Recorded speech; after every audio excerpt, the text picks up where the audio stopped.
It is exactly 1 year after some gunmen invaded St. Francis Catholic Church, Owo, killing 41 persons in the process and several others were injured. A visit to the church showed that no program was organized to commemorate the day as construction work was ongoing inside the compound. We thank God for those who have returned. The priest in charge of the church said the attack has affected attendance of parishioners. Life has not been easy for the parishioners. It has been very, very difficult for them to begin again. We have not recorded 100%. Maybe let me say we have recorded 60%. So we thank God and we are hopeful that with time some of them will come, even maybe with this event and with the security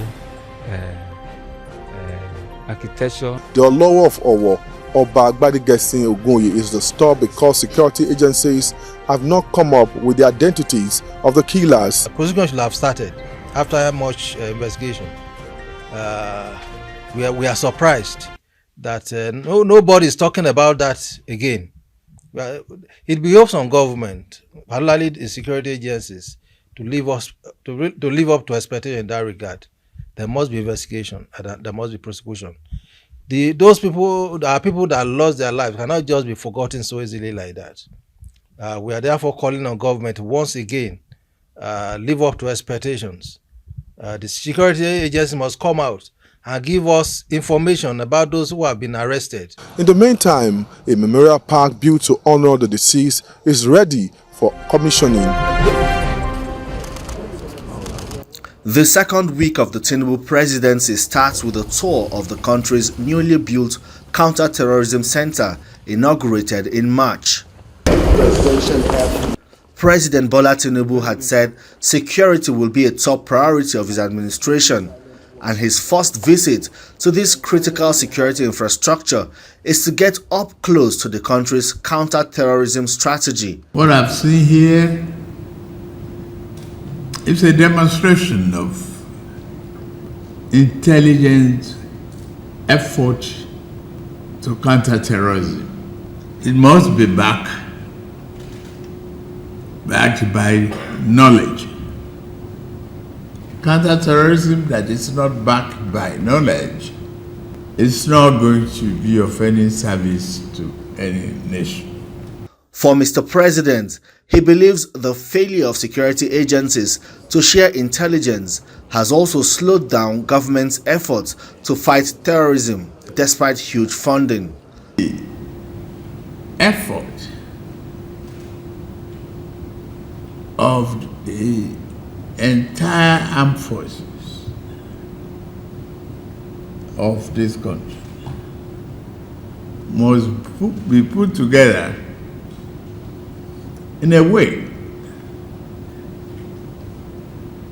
that will form one single focus on securing the country. You can't have a disharmony in an orchestra of this security plan. Nigerians tend to believe that anyone seen on army uniform or introduces himself as an officer serving or retired is real. But this, the army says, is not the case. They were arrested during our conduct of Operation Checkmate. It is a routine activity of the military police to nip in the bud all impostors and military offenders. The only lady amongst the impostors appears to be a regular guest.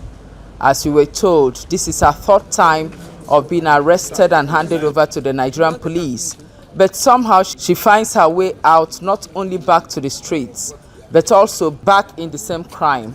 It is a serious issue for us in the army because we keep on arresting civilians and we keep on handing over to the police.